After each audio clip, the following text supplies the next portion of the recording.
சித்தர் வணக்கம். உலக தமிழ் அறிவாளிகளே, சித்தர்களின் அருளால் நலமுடன் பல்லாண்டு வாழ்வோம். நிறைய ஐயப்பாடுகள், குறிப்பா இந்த வாழைப்பழத்தில் இருக்கிற ஐயம் இருக்கு. அவங்கவுங்க போற போக்கில் ஆளு கொண்டு சொல்லிட்டு போயிடுவாங்க. நாம குழம்பி போயிடுவோம். வாழைப்பழம் உடம்புக்கு நல்லதா? அதுவே ஒரு பெரிய கேள்வி. வாழைப்பழத்தை தினம் சாப்பிடலாமா?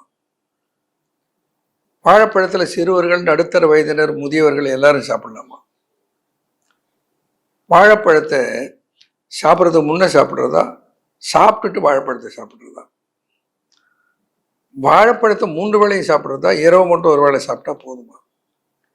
இப்படி வாழைப்பழத்தில் நிறைய சந்தேகங்கள். வாழைப்பழத்தை எல்லோரும் சாப்பிடலாம் என்பது சித்தர்களுடைய துணிவு. அதனாலதான் நம்முடைய இறை வழிபாட்டு சம்பிரதாயத்தை பாருங்க. கோவிலுக்கு போகிற போது நாம் கொண்டு செல்வது தவறாது தேங்காயும் வாழைப்பழம். வாழைப்பழமும் தேங்காயும் நன்மை பயக்காதென்றால் அதை கொண்டு போய் இறைவனுக்கு சமர்ப்பித்து, இறைவனுக்கு சமர்ப்பிப்பதெல்லாம் எதற்காக? இறைவன் சாப்பிடுவதற்கா? இறைவன் சாப்பிடுவதாக இருக்குமானால் ஒருவரும் கோவில் பக்கமே அதை கொண்டு போக மாட்டான். நமக்கு பிடித்ததை சமைத்து படைத்து அது இறைவனுக்கு பிடித்தது என்று சொல்லி நாம சாப்பிட்டுட்டு இருக்கோம். அந்த வரிசையில தான் வாழைப்பழமும் தேங்காயும் கட்டாயமாக கோவிலுக்கு எடுத்து செல்லுகிற ஒரு மரபு சைவ வைணவ 2 வழிபாட்டிலும் சாக்த வழிபாட்டிலும் அது இருக்கிறது, சேர்க்கப்பட்டு விட்டது. அப்படின்னா அது சாப்பிடுவதற்கு சிறந்த உணவு என்பதனால தான் சேர்க்கப்பட்டிருக்கிறது. சர்க்கரை நோயாளியா இருக்கலாம், பிளட் ப்ரெஷர் இருக்கலாம், ஒபேசிட்டி இருக்கலாம், இப்படி பல பிரச்சனைகள் இருந்தாலும் கூட வாழைப்பழத்தையும் தேங்காயும் எடுத்துக்கொள்வதனால் பெரும் சேதம் விளைந்து விடாது என்பது சித்தர்களுடைய முடிவு. ஏன்னா ஓரளவுக்கு உடல் இயக்கம் இருக்கணும். உடல் இயக்கம் இருந்தால் அதில் இருக்கிற சத்துக்கள் எரிக்கப்பட்டுவிடும். சுத்தமா அசையாத சாப்பிட வேண்டியது, தூங்க வேண்டியது, சாப்பிட வேண்டியது, இதே பொழப்பா இருந்தா எந்த உணவு தான் உடம்புக்கு ஏற்றுக்கும். வாழைப்பழம் மிகச்சிறந்த முழுமையான உணவு. வாழைப்பழத்தை பற்றி பேசும்போது சொல்லுவேன், வாழைப்பழம் இஸ் எ பவர் பேங்க். காம்பேக்டா எல்லா சத்துக்களும் நிரம்ப பேக் பண்ணி வைக்கப்பட்டிருக்கிற ஒரு பழம் எதுன்னா அது வாழைப்பழம் தான். வாழைப்பழத்தை சாப்பிடுகிற முறையை முதல்ல நாம தெரிந்து கொள்ள வேண்டும். வாழைப்பழத்தை அவசரப்பட்டு தோலை பிடிச்சி பிச்சு போட்டுட்டு உள்ள இருக்கிற சுளையை சாப்பிடுவது வாழைப்பழம் சாப்பிடுகிற முறையே அல்ல. இதெல்லாம் இன்னைக்கு போயிடுச்சு. என்னுடைய பாட்டி, முப்பாட்டி, என்னுடைய இவர்களெல்லாம் பாட்டரெல்லாம் சாப்பிடுறது பார்த்தோன்னா இன்னைக்கு பார்த்தா கொச்சியா நினைப்பாங்க. ஏன்னா வாழைப்பழத்தை தோலை கூட விடாத சொல்றாரு. வாழைப்பழத்தில் அவ்வளவு பொட்டாசியம் சத்து இருக்கிறது. இந்த பொட்டாசியம் இருதயத்துக்கு தேவையான சத்தை கொடுக்கக்கூடியது. கார்டியோ ப்ரொடெக்டிவ் என்று பொட்டாசியத்தை சொல்லுவார். ஆக இந்த பொட்டாசியம் நிறைந்து இருக்கிற பகுதி வாழைப்பழத்தில் எங்கே இருக்குதுன்னா தோலில் இருக்கிறது. Banana peels. என்ன பண்ணுவாங்க, கிராமத்தெல்லாம் தெரியும், வாழைப்பழத்தை உரிக்கும் போது அந்த தோலை பிரித்து ஒரு மடிப்பு மடித்து அப்படியே இழுப்பார். மேலே மெலீசா ஒரு தோல் வந்துடும், உள்ள ஒன்று படிஞ்சிருக்கும். அது மாதிரி மேலே மென்மையாக அந்த வாழைப்பழத்தில் இருக்கிற மென் தோலை மட்டும் அகற்றிவிட்டு உள்ளே இருக்கிற தடிமனான பனானா பீல்ஸ் இருக்குமாறு சேர்த்து வாழைப்பழத்தை சாப்பிட்டால் வாழைப்பழம் எல்லா வியாதி உள்ளவர்களுக்கும் ஏற்ற பழம். அது பிபி இருக்கட்டும், சுகர் இருக்கட்டும், ரீனல் ப்ராப்ளம் இருக்கட்டும், எந்த ப்ராப்ளம் இருந்தாலும் அது ஏற்றது. எப்போ நான் சொல்வதை போல அந்த வாழைப்பழத்தை சாப்பிட்டால். அப்படி சாப்பிடத்தக்க வாழைப்பழங்கள் எவைகள்? ஒன்று பச்சை நாடா அல்லது பச்சை வாழைப்பழம். 2 மலை வாழைப்பழம். 3வது மொந்தம்பழம் அல்லது நாட்டு வாழைப்பழம். 4வது செவ்வாழைப்பழம். 4வதா தான் சொல்றது. இந்த 4 பழங்களிலும் தோல் தடிமனாக இருக்கும். இந்த தோலை நான் சொல்வதைப் போல மடித்து உரித்தால் மேலே மெல்லிய தோல் வந்த பின்னால் உள்ளே அந்த பனானாவோட ஒட்டிக்கிட்டே தடித்த தோல் இருக்கும். அந்த தோலோடு சேர்த்து வாழைப்பழத்தை மென்று சாப்பிட்டால் நம் உடலுக்கு என்னென்ன சத்துக்கள் கிடைக்கின்றன, அபரிமிதமான சத்துக்கள், தேவையான சத்துக்கள் எல்லாம் கிடைக்கிறது. வாழைப்பழத்தில் விட்டமின் B6 இருக்கிறது, வாழைப்பழத்தில் விட்டமின் C இருக்கிறது. வாழைப்பழம் ஒரு எனர்ஜி பேக்டுன்னு சொன்னேன், அவ்வளவு சத்துக்கள் நிறைந்திருக்கிறது. வாழைப்பழத்தில் பொட்டாசியம் சத்து நிறைய இருக்கிறது. பொட்டாசியம் இஸ் கார்டியோ ப்ரொடெக்டிவ், இருதயத்துக்கு பாதுகாப்பு அளிக்கக்கூடிய சத்து, இல்லை சோடியம் கிடையாது. இன்னொரு மிகப்பெரிய சிறப்பு என்னன்னா, எந்த ஃபேட்டி ஆசிடும் வாழைப்பழத்தில் கிடையாது. கொழுப்பு சத்து அறவே இல்லாத ஒரு பழம் வாழைப்பழம். இந்த வாழைப்பழத்தை எப்படி சாப்பிடுவது என்று சொன்னேன். எத்தகைய பழத்தை சாப்பிடுவது, யார் யார் எப்படி எடுத்துக்கொள்வது. இப்போ ஒருவருக்கு நீரிழிவு இருக்கிறதுன்னு வச்சுக்கொள்ளுங்கள். நீரிழிவு உள்ளவர்கள் வாழைப்பழத்தை சாப்பிடலாமா என்பது ஒரு பெரிய கேள்வி. என்னுடைய அனுபவத்தில் நான் கண்டிருக்கிற பதில் சாப்பிட வேண்டும், சாப்பிடலாம்.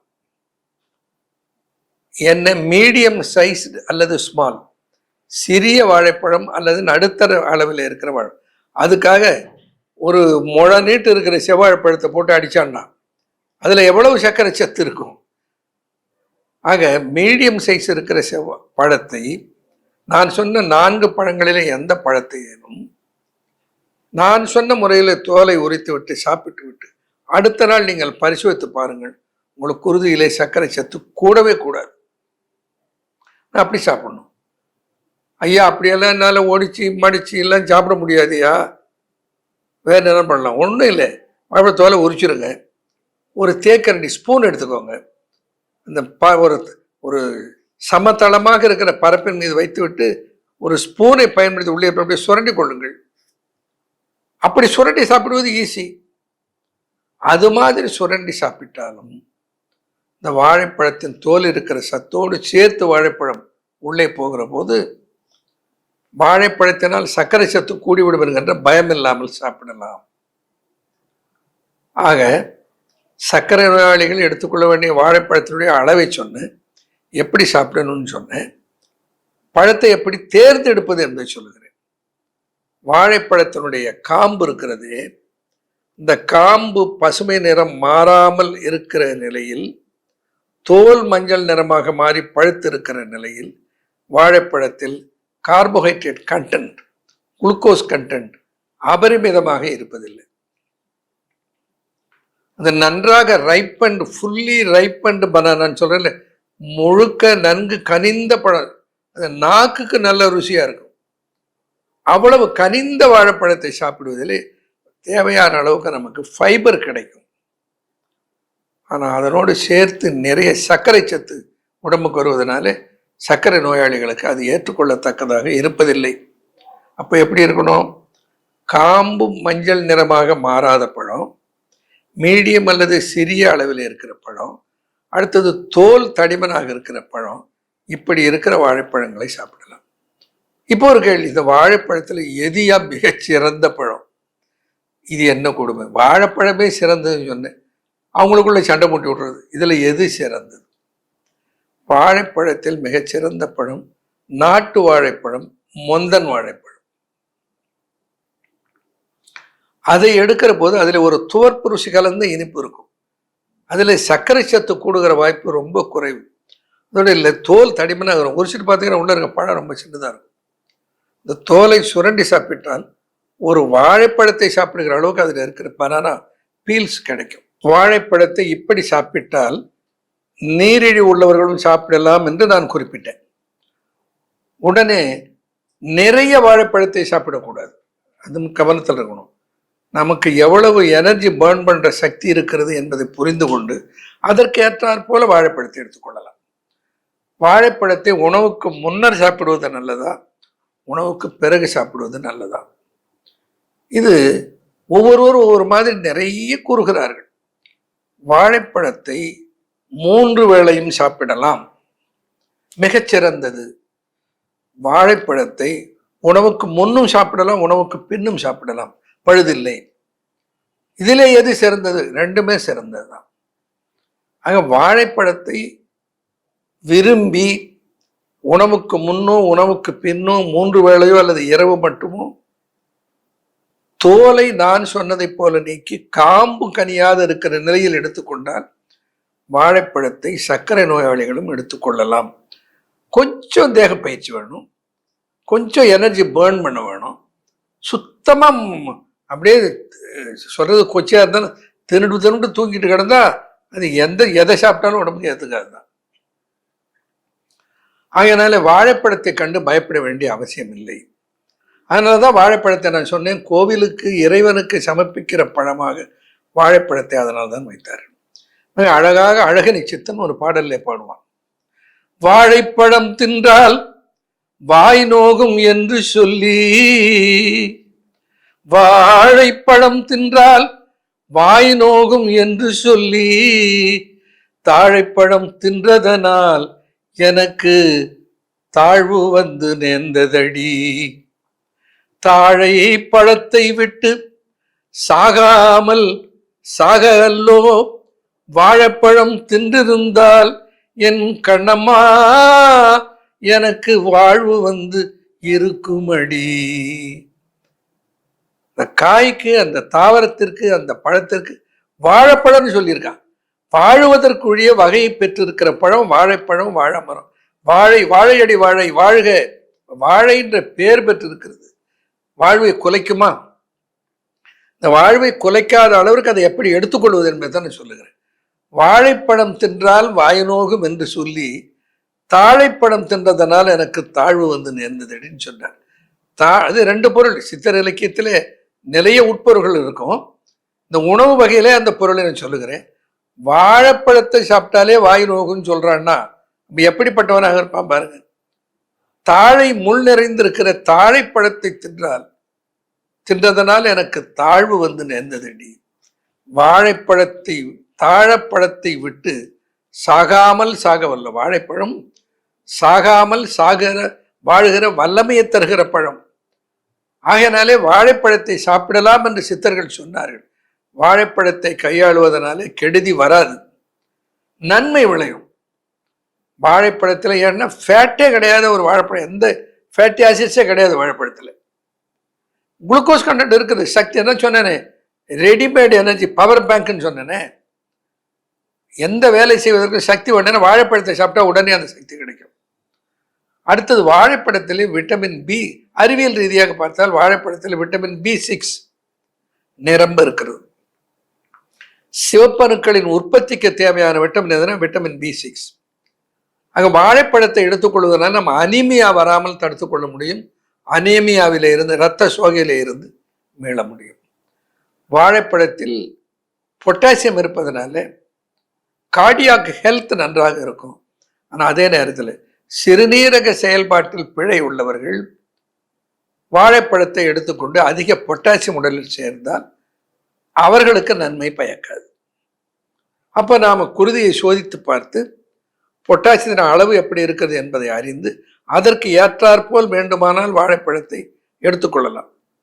இல்லை என்றால் சிறுநீரக செயலிழப்புடையவர்கள் வாழைப்பழத்தை எடுத்துக்கொள்வதை தவிர்க்கலாம். பிளட் ப்ரெஷர் உள்ளவங்க வாழைப்பழம் சாப்பிடலாமா? தாராளமாக சாப்பிடலாம்.